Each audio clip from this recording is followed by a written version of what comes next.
Admiral Keithvar of the Galactic Hegemony stared at the tactical display with growing unease. The massive holographic projection showed what should have been impossible: an unidentified fleet of 200 warships holding position at the edge of the Kepler 442b system, their weapons trained on his invincible armada. "Sir," his communications officer stammered, "we're receiving a transmission from the unknown fleet, audio only." The voice that emerged from the speakers was calm, measured, and utterly human. "This is Admiral Lisa Rodriguez of the Terran Colonial Defense Fleet.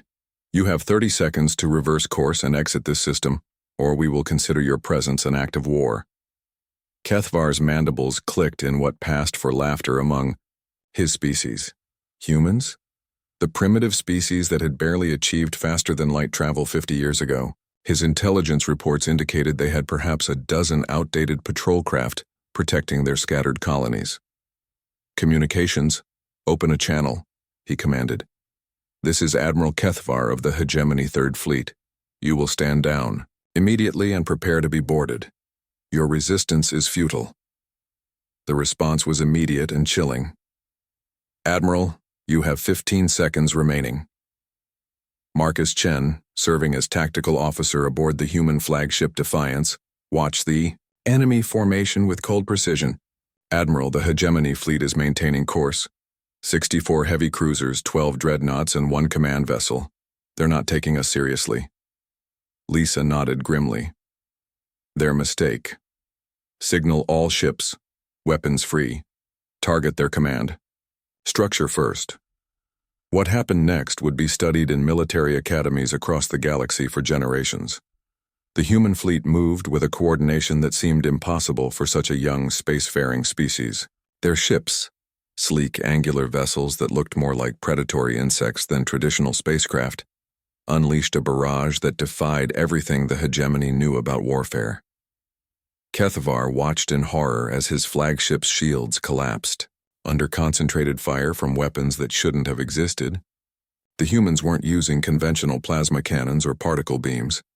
Instead, their ships fired streams of accelerated metallic projectiles that punched through armor plating like it was paper, followed by focused antimatter warheads that turned his mighty dreadnoughts into expanding clouds of superheated gas. "How are they doing this?" he demanded, but his tactical officer was already dead, his station destroyed by a human kinetic strike that had somehow penetrated 3 decks of reinforced hull plating. Aboard the Defiance, Marcus coordinated the assault with ruthless efficiency. "Enemy formation is breaking apart.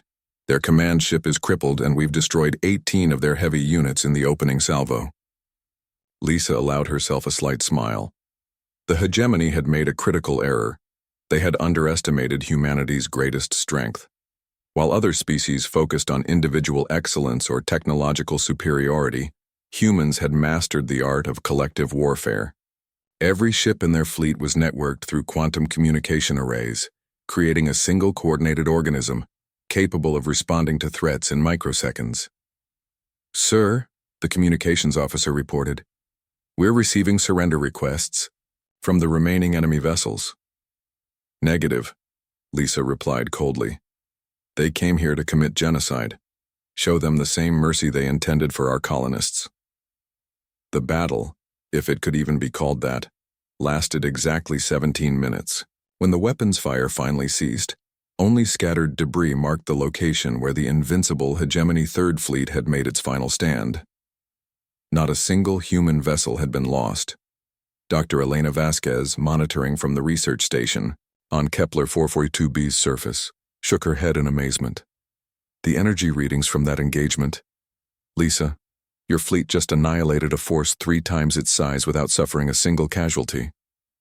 "That's the thing about humans," Lisa replied. "Over the comm system. Everyone else in the galaxy fights to prove their superiority. We fight to survive. And when humanity's survival is at stake, we don't just win. We ensure the threat never returns." 3 days later, reports of the battle reached the Hegemony High Command on Centauri Prime. Emperor Vexathul, who had ruled the galaxy's most powerful empire for 2 centuries, stared at the tactical analysis in stunned silence. His general shuffled nervously, uncertain how to explain how their third-largest fleet had been utterly destroyed by what their intelligence services had classified as a minor nuisance species. "Whose fleet was that?" the Emperor finally asked, his voice barely above a whisper. General Mordak consulted his reports with trembling hands. "According to our surviving reconnaissance probes, it belonged to something called the Terran Colonial Defense Fleet. Intelligence suggests it was only a fraction of their total military capability." The Emperor's composite eyes widened in shock. A fraction? If this was merely a sample of human military might, what would a full-scale conflict look like? The answer came sooner than anyone expected. Within a month, similar unknown fleets appeared throughout hegemony space, methodically dismantling military installations and liberation-occupied worlds. The humans didn't conquer, they liberated. Every species the hegemony had enslaved over the centuries found themselves free, protected by human shields and supported by human technology. The galaxy had asked whose fleet that was, and the answer had shaken the foundations of every empire, federation, and coalition among the stars. It belonged to humanity, a species that had taken barely 5 decades to go from primitive planet dwellers to the most formidable military force the galaxy had ever seen, and they were just getting started. Marcus Chen, now promoted to admiral following the success at Kepler 442b, stood on the bridge of his new flagship and gazed out at the stars. Somewhere out there, other empires were no doubt planning their own attacks on human space, confident in their superiority and ancient military traditions. They would learn, as the hegemony had learned, that humanity didn't fight fair. They fought to win, and in a galaxy full of predators, humans had just announced themselves as the apex species. The age of human dominance had begun, and the stars themselves would tremble before it was over.